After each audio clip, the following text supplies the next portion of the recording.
주택산업연구원 조사련은 올해 수도권과 일부 광역시를 제외한 지방에서는 아파트 거래가 거의 이루어지지 않아 주택시장이 침체한 모습이라며 고금리 장기화와 매도 매수자 간 희망 가격 차 등 주택 구매 심리가 위축되었다. 자, 대표적으로 주택 구입 심리 지수가 위축된 원인이 무엇일까요? 여러분, 단언컨대 취득세 중과 폐지입니다.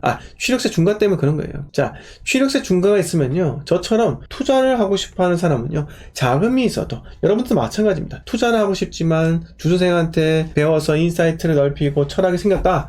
부동산에 대한 철저한 기준이 생겼는데 지금 트라이 하고 싶은데 내가 현재 다주택자라면 쉽게 접근을 할 수가 없다라는 거예요. 네, 왜? 가뜩이나 마피로 사야 되는데 마피에서 풀피, 더 비싼 피를 주고 사는 거랑 마찬가지라는 거예요. 자, 5억짜리가 4억짜리로 떨어졌다 치면요, 8.4% 하면요, 4억짜리가 8.4% 하면 3,500만 원이에요. 그 세금만. 세금 3,500 내고 살 수가 있을까요? 감히 못 삽니다. 감히 살 수가 없기 때문에 우리가 취득세 중과 폐지 없이는요, 다주택자의 접근은 어림도 없다. 이거예요. 자, 그래서 향후 이 다주택자에 대한 이 규제 완화는요, 점점 앞으로 실행이 될 거예요. 다주택자에 대한 규제 완화, 결국은 시장이 정말로 어려운 상황, 현재처럼 지방 분양권 시장들, 여러분, 아파트 건설사들이 보시면 서울과 수도권 바라보고 일을 하는 게 아니잖아요. 지방도 사람이 살아요. 서울 수도권 몇 명 살아요? 네, 서울 인구 몇이에요? 930만인가요? 서울 인구 940만. 그 다음 경기도 1300만. 940 더하기 1300 해보세요. 2200만이죠. 2300만이죠. 여기다 인천 인구 300만이에요. 인천 인구 300만. 그러면 2500만이 서울과 수도권에 거주를 한다고요. 대한민국 인구 5천만입니다. 약 5천만이죠. 5,155만. 여기서 절반이 서울과 수도권 사는 거예요. 그런데 우리는 절반이 서울과 수도권 살기 때문에 서울과 수도권을 매수해야 되는 거 아닌가요? 그게 아니라 나머지 절반은 지방 살기 때문에 지방을 사면 된다. 이렇게 제가 말씀을 드리는 겁니다. 자, 이렇게 제가 말씀드린 이유는 결국은 지방 살리기 정책 분명히 실행이 될 것입니다. 그건요, 기점은요, 내년 총선 이후 현재 여당이 총선에서 승리하게 돼서 여대 야소로 간다라고 하면은 이제 대한민국 부동산 정책은요, 친시장적인 정책 점차 풀 거고요. 지금 상당히 많이 풀었죠. 상당히 많이 풀었는데 여기서 더 풀 거는요, 바로 취득세 중과 50% 완화, 거기다 플러스로 더 나아가서 폐지까지 이렇게 갈 확률이 높다라고 생각이 듭니다. 자, 계속해서 읽어볼게요. 자, 지역별 희비가 엇갈린다. 서울은 지난달보다 13.9포인트 오른 97.2를 기록했다.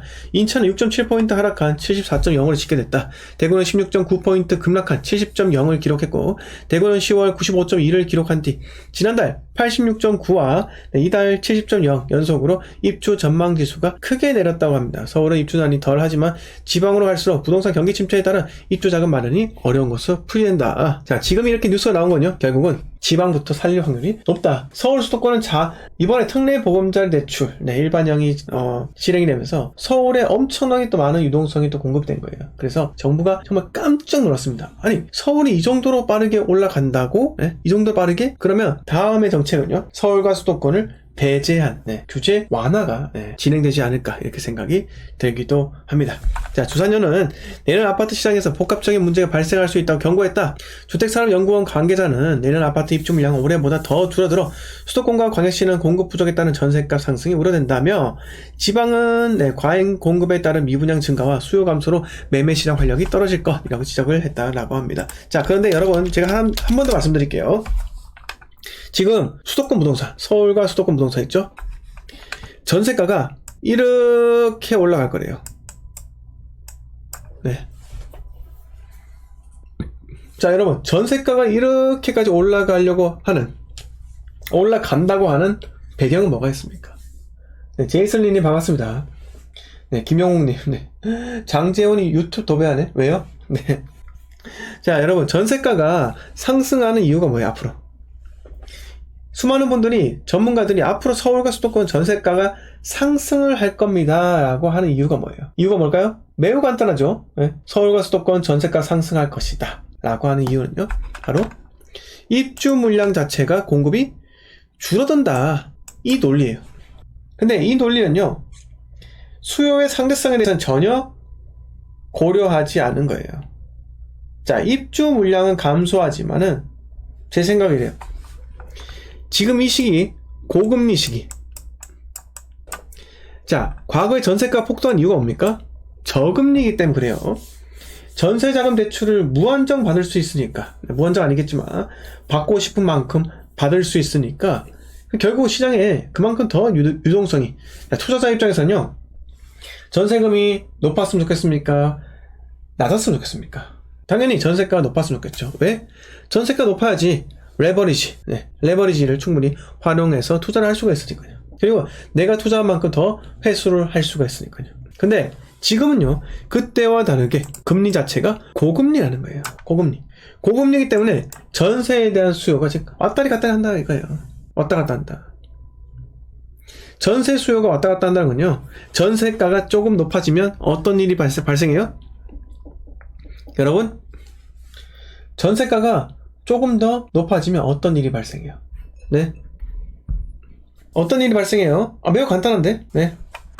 왜 대답을 못해요? 제 방송 꾸준하게 들으신 분들이면 다 아실 건데. 자, 전세가가 이렇게 올라간다는 거예요. 계속해서 올라갈 수 있어요?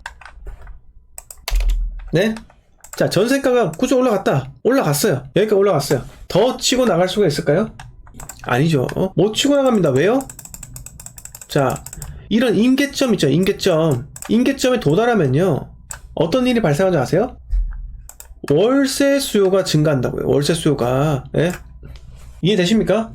자, 전세가 상승한다. 전세가 많이 올랐어요. 전세가 고점이에요. 고점. 네, 비싸요. 전세가 고점이면요, 다시 월세 수요로 전환된다. 전세 수요가 월세 수요로 전환된다라는 거예요. 우리 경험해왔잖아요. 2022년 8월 달에 전세 대란이 일어난다고 했던 전문가들 이름 다 기억나시죠? 기억나세요? 안 나세요? 네? 저는 그때 전세 대란 일어난다고 했던, 정말 전문가라고 이야기하지만 정말 저는 투자자로서 정말 이런 하수급들 상대하지 않습니다. 저는. 네? 여러분, 대학 교수, 증권사 애널리스트 출신들 부동산 시장 잘 읽을 것 같으세요? 아니에요. 그들은요, 현황 분석. 애널리스트는요, 현황 분석이에요. 현 시장 흐름들이 왜 이런 지표를 갖고 이런 변동, 변수 이런 가지고 지금 왜 이런 시장에 이런 데이터 수치가 나오는가, 이거를 분석하는 게 애널리스트라고요. 애널리스트는 전망은 맞지 않습니다. 전혀 맞지 않아요. 애널리스트는 전망을 할 수가 없어요. 왜? 어떻게 전망할 건데요? 어차피 자기네 직업들이 애널리스트예요. 분석가, 현재를 분석하는 사람밖에 안 된다고요. 네? 예측가, 애언가가 되기 위해서는요, 그 사람들은 실전 경험이 필요한 겁니다. 네? 저랑 나이가 얼마 차이 안 나는 사람들이 부동산 경험 뭐가 있는데요? 그 사람들이. 네? IMF 겪어봤어요? 리먼 쇼크 겪어봤어요? 투자로? 안 겪어봤잖아요. 네? 그런데 저는요, 지방 부동산 투자를 하다 보니까 지금 하락장만 3번째입니다. 네? 저금리에서도 하락장이 3번째였어요. 네? 그 정도로 경험이 있다라는 겁니다. 그래서 지금의 하락장 전혀 두렵지 않습니다. 오히려 제게는요, 정말 천우신조와 같은 또 한 번의 좋은 기회라고 생각을 해요. 자, 전세가 올라가요. 전세가 쭉 올라갑니다. 맞어. 그러면 월세로 전환이 됩니다. 월세가 올라가요. 월세가 올라가는 동안 전세가 어떻게 됩니까? 이전만큼 아니지만 전세 수요가 감소하겠죠. 그래서 전세 가격이 꺾일 수밖에 없는 거예요. 네, 이게 바로 시장 상황에서 전세와 월세. 여러분, EJ라 들어봤습니까? 오랑캐는 막는다. 자, 전세가는 누가 막습니까? 월세로 막는 거예요. 네? 월세 누가 막습니까? 전세가를 막는다고요. 상호 보완적인 작용으로 흘러간다고요. 네? 시장은 집주인에게 유리한 방향대로 흘러갈 수밖에 없는 거예요. 너무 그래요. 네? 왜요? 아니, 당연히 부동산 시장이 어떤 정신 나간 작자가 실거주를 위한 시장이라고 합니까? 부동산은요, 자고로 투자자를 위한 시장이에요.